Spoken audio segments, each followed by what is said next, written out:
World War II killed more than 60 million people.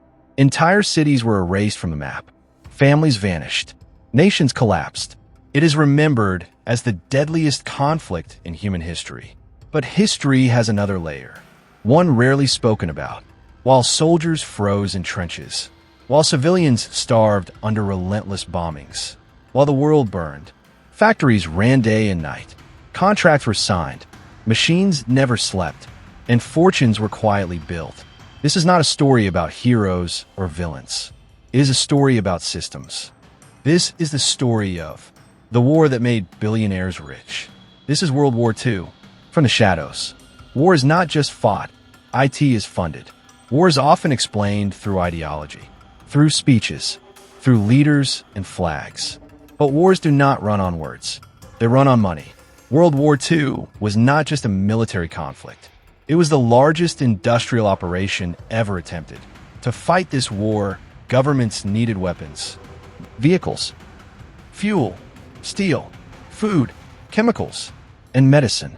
No government, not even the most powerful, could produce all of this alone. So they turned to private corporations. Almost overnight, farms became factories, students became workers, classrooms became assembly lines. Entire economies were converted into machines of war. In the United States alone, military spending exploded. Government contracts were no longer measured in millions, but in billions. And history shows us something important. Once war spending begins, it rarely stops. But who benefited the most from this transformation? Factories of death, factories of profit. Corporations did not fight on battlefields, but their products decided which army advanced, which city survived, and which nation collapsed. Aircraft manufacturers built bombers by the thousands. Steel companies supplied tanks and battleships. Oil companies powered armies across continents.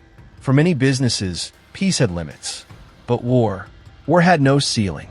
Every destroyed tank meant a replacement order. Every fallen aircraft meant a new contract. Every extension of the war meant more production and more profit. Some companies grew 10 to 20 times larger during the war. Executives never wore uniforms.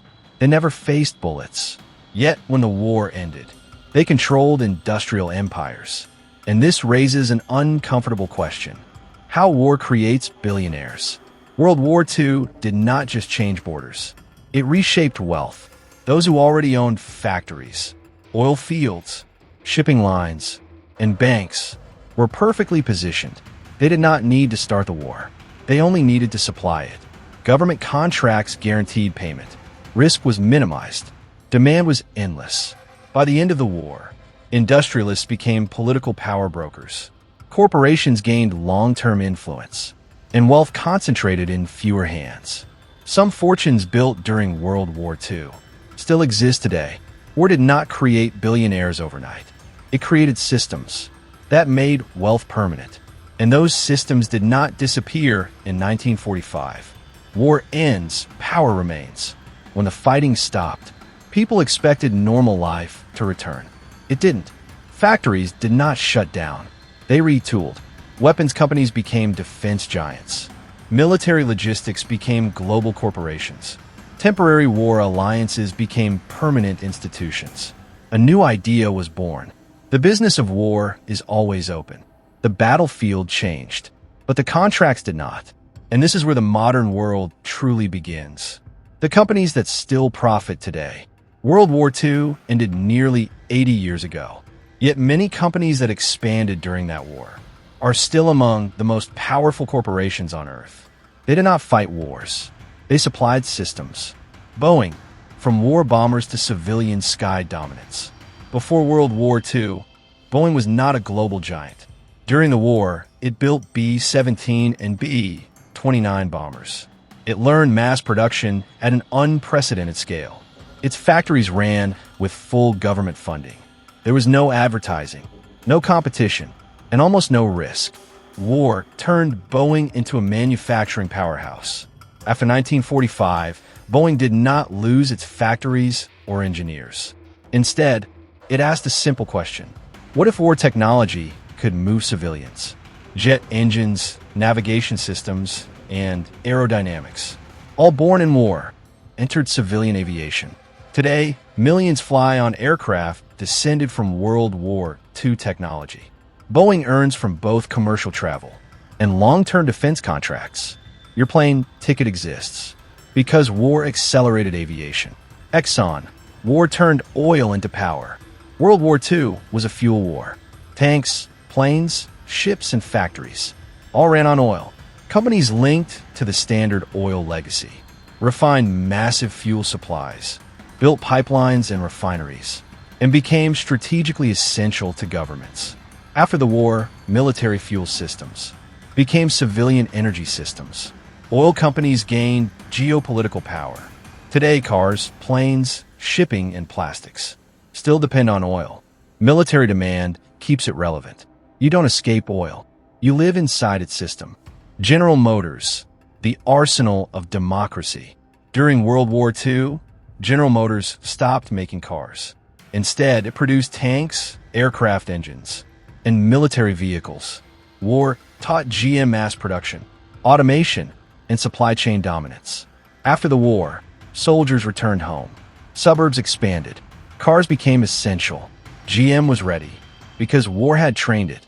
Even electric vehicles today use production systems born in the 1940s. Your daily commute is a product of wartime industry.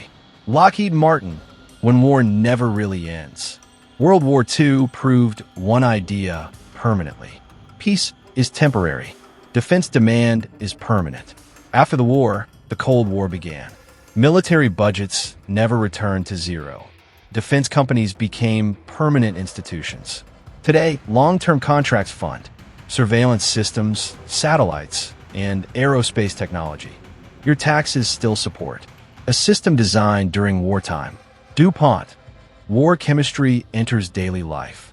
World War II accelerated chemistry faster than any university ever could.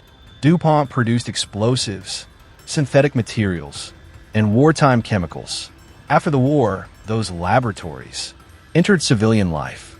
Plastics, fertilizers, and synthetic fabrics became part of everyday living. Your clothing and food packaging carry wartime DNA, the world we inherited. World War II did not end in 1945.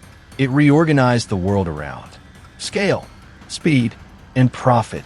Civilians did not vote for this system. They were born into it. This does not mean companies wanted war. It means war created systems that rewarded size, production, and state partnership. And those systems never disappeared.